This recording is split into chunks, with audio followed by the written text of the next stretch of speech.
Decía yo.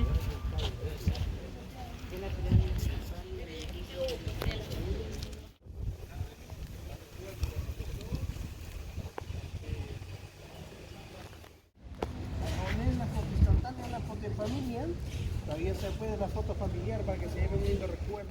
Digamos que es que pasa que aquí en El Salvador hubieron dos abandonos mayas. El primer abandono de la cultura maya en El Salvador se dio en el año 430 después de Cristo con la erupción del volcán de Ilopango. Los mayas se extendieron hacia el norte, ¿verdad? Se movieron hacia Guatemala y México. 50 años después regresan otra vez al país de esta nueva versión de mayas y siguen construyendo encima de las cenizas del Ilopango. Pero el año 900 prácticamente se da el abandono total de la cultura maya. Entonces se van nuevamente para Guatemala y México, ¿verdad? Entonces, si ustedes me preguntan ¿qué hay mayas en El Salvador? La respuesta va a ser no. No tenemos mayas en nuestro país. Nuestra descendencia indígena proviene de ellos, de los toltecas. Por eso nosotros hablamos como idioma indígena náhuatl. Incluso si usted nació en El Salvador, habla náhuatl de nacimiento. Les voy a decir una palabra en náhuatl que yo sé que muchos de ustedes la van a conocer. Si yo digo esta frase, se chuquearon los frijoles, ¿qué significa? Se arruinaron. Se podrieron, se arruinaron, ¿verdad? A veces le quitamos el chuquillo al pollo, ¿verdad? Mal olor, ¿verdad? Como algo ácido, ¿verdad? Por eso tenemos un atol que se llama chuco. ¿Han probado el chuco? No. Ese ya es de ellos, ya es español. No, chilate es una bebida, con respecto al chilate, pues es una bebida árabe, no es el doble, ¿verdad? Fue introducida después. Entonces, chuco, chuquillo, chuquearse, chuqueado, eso es una palabra de origen náhuatl. En náhuatl, chucut, que es la palabra original, significa ácido o agrio. Por eso el atol chuco es de maíz ácido o fermentado, ¿verdad? Es un proceso. La chicha ya es una palabra correcta, posiblemente indígena, sí, que tiene que ver con descomponerse, ¿verdad? Otra palabra náhuatl de nuestro país que lo ocupamos todos los días es cipote. Y que en los eventos tradicionales siempre hay una figura que llaman chichimecos. Chichimecos. Sí, esas son unas figuras de un pueblo que se llama, no me acuerdo el nombre cómo se llama ese pueblo, pero sí se refiere a figuras altas, ¿verdad? Pero no tiene nada que ver, ¿verdad? Sí, no tiene nada que ver. Entonces, cipote, ¿quién es un cipote? Usted la que ¿Y una señaló. cipota? ¿Quién es una cipota? Cipota, cipote, ¿verdad? Si digo cipit, ese viene a la mente cuando digo cipit. Cipití, ¿verdad? Y que esa palabra también es de origen náhuatl. Cipit significa hijo de en medio. Es decir, no era ni el primer hijo ni el último, sino que los hijos de en medio se les llamaba cipit. Pero una característica de estos cipit es que eran algo inquietos, rebeldes, desobedientes, ¿verdad? Entonces por eso les decimos nosotros en El Salvador, estate quieto, cipot. Otra palabra en náhuatl que es bien común en El Salvador es, si yo digo camanance. Ajá. Él tiene uno ¿Qué es un camanance? como un hoyito. A saber, son los que aquí decimos nosotros camanances, ¿verdad? Correcto. Fíjense que esa palabra también es de origen náhuatl, pero la referencia es a los cachetes. En náhuatl, si yo quiero decir mejilla, se dice camac. Esto es camac. Y Nancy, señorita. Antes la referencia eran los hoyitos en las mejillas de las señoritas. Por eso le decían camac dancing, ¿verdad? O camanance. Otra palabra náhuatl, si yo digo que el aguacate está tetelque. Está verde todavía. Ajá. Esa es por el náhuatl también. El original náhuatl tetelque significa que no está maduro, ¿verdad? O otra palabra en náhuatl. Maduro que pues. Otra palabra náhuatl, esta es bien risible, que es un huiste. No te parecen los huistes, ¿verdad? Entonces esa palabra es de origen náhuatl. Huiste significa algo que tiene filo. Entonces por eso decimos, no te parecen los huistes, ¿verdad? ¿Wiste? ¿Viste? ¿Viste? Huiste. Oh, el vídeo. Ah, Esa es una palabra de origen náhuatl. Es que un día andamos en la playa a las 3 y ella le dice, cuidado con los guistes. Y ella, ¿qué guistes? Ah, pues ya sabes qué es, ¿viste? Es Y una ella esa- dijo, que india me escuché. No, qué bárbara. Esa es parte de nuestro Ya dijo que no era idioma. mentira. Pero mentira, dice que mala. Pésima. No, ese es parte de nuestro idioma náhuatl. Y esto pasa por lo siguiente, fíjense que esto tiene que ver con historia, ¿no? Cuando los españoles llegaron a conquistar América, ellos solo establecieron dos idiomas, dos escuelas de español, una en México y la otra en Perú. Los países que estábamos en medio de esos dos reinos nos consideraban pueblos marginales. Entonces no nos enseñaron a cada país que quedaba entre estos dos reinos a hablar español. Entonces los indígenas comenzaron a repetir el español a través del oído. Entonces se adaptaban el idioma español a la lengua indígena. Por eso aquí a los papás o a los abuelos no les decimos tata o nana. Decimos que friega mi tata, ¿eh? O mi nana, ¿verdad? Esas son palabras nahuas. Tata proviene del náhuatl tatanoy, que significa abuelo, y nana de nunoya, que significa abuela, ¿verdad? Entonces por eso le decimos tata y nana.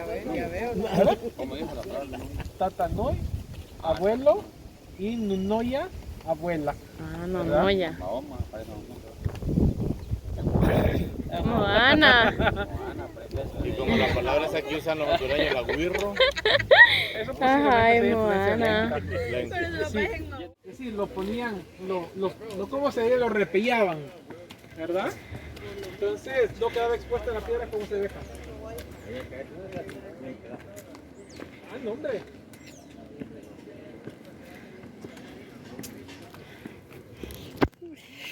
¿Van a subir? Sí.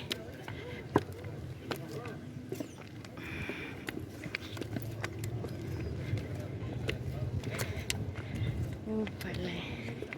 o sea que todo el cemento que se ve en la base fue de restauración que hizo el arqueólogo. Sí, pero el repello original es ígneo. Eso que se ve lisito es parte del repello original. Ah, sí, sí, miraba. Sí. Todo piedra volcánica, miren chicos.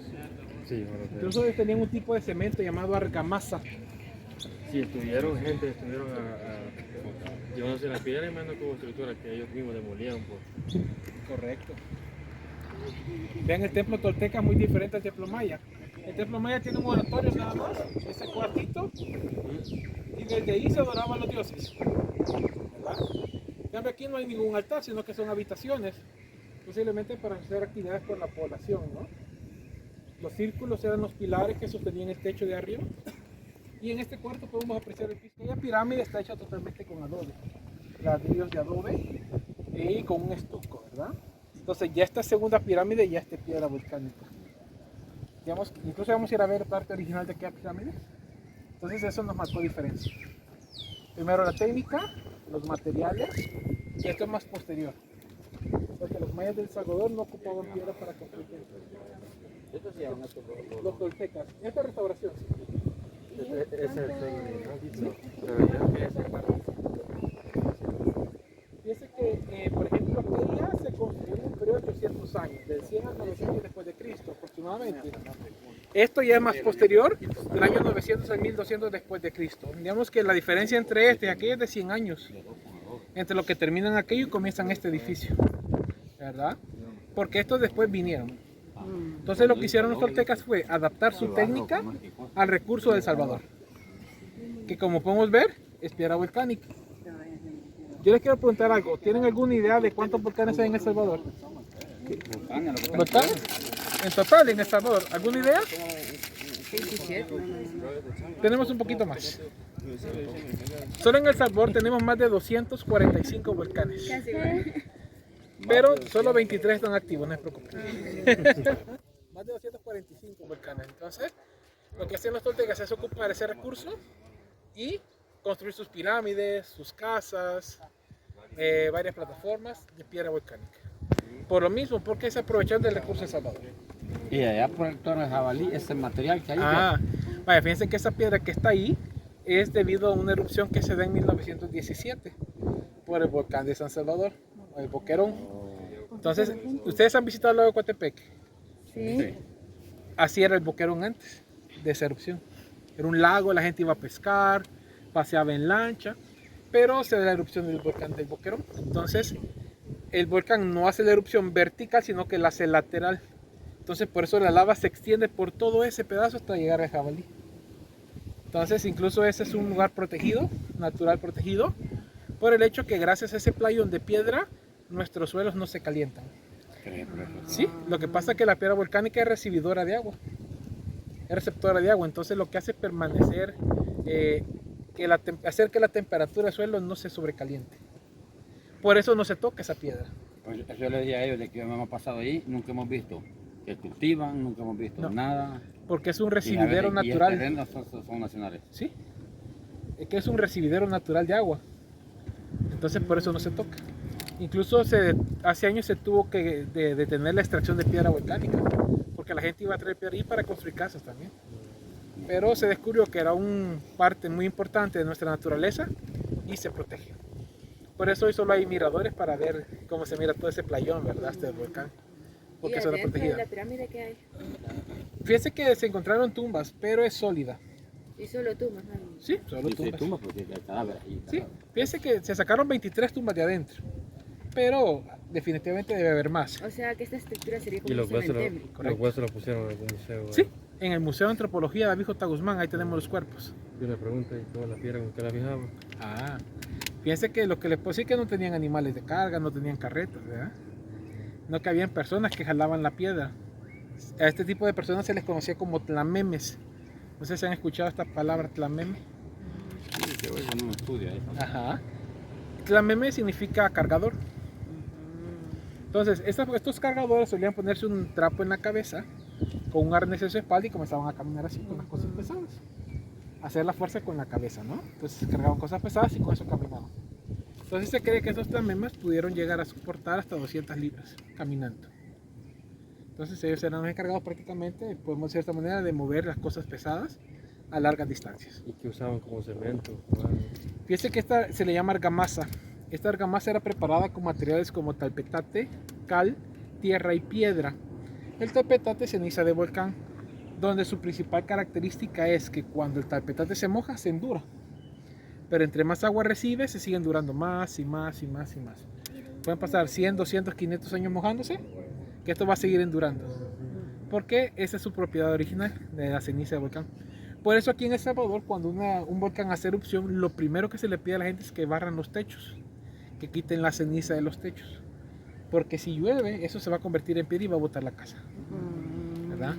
Por eso la gente que vive cerca de los volcanes ya saben que lo primero que hay que hacer es limpiar los techos, ¿verdad? Por la ceniza, para evitar que se les destruya.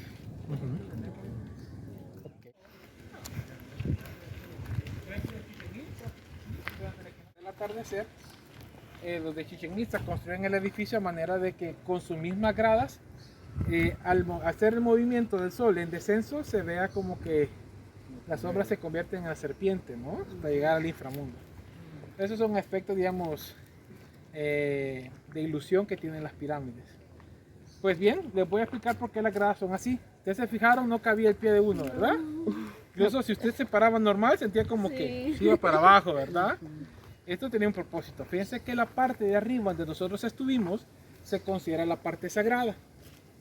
Allá arriba solo gente especial, los sacerdotes podían estar. Pero si yo subía, que no era de la realeza, a participar de la actividad con ellos, y al salir de ese templo bajaba las gradas dando mi espalda haciendo esto, era un insulto. Podía ser castigado por ello. Entonces por eso hacían esas gradas cortas, altas, pero inclinadas, para forzar a la gente a subir y bajar de lado, o caso contrario, de espaldas hacia abajo, para siempre mostrar un respeto a las autoridades que estaban ahí arriba. Incluso esa práctica todavía es común en la iglesia católica hoy en día. Ajá, Si sí. ustedes visitan algunas iglesias catedrales antiguas, van a ver que algunas antes vienen así para la puerta. Porque hacer esto es darle la espalda a Dios. Entonces esa misma práctica existe desde hace más de 1000 años. Aquí también. De dentro, pero de la Esa cabeza. piña, digamos, ¿eh? Ujú. Ajá, como la piña. Correcto. Sí, yo pensé que era maguey. Ya vamos a ver maguey al otro lado. ¿Saben cómo se le llama en El Salvador esta planta? Enequén. ¿Quién? Sí, no Heineken. Enequén. Y del enequén nosotros no hacemos tequila, sino que ocupamos su fibra para hacer pitas de mezcal. los lazos. Ujú. Se hacen de Estos esta lazos. fibra. Estos lazos.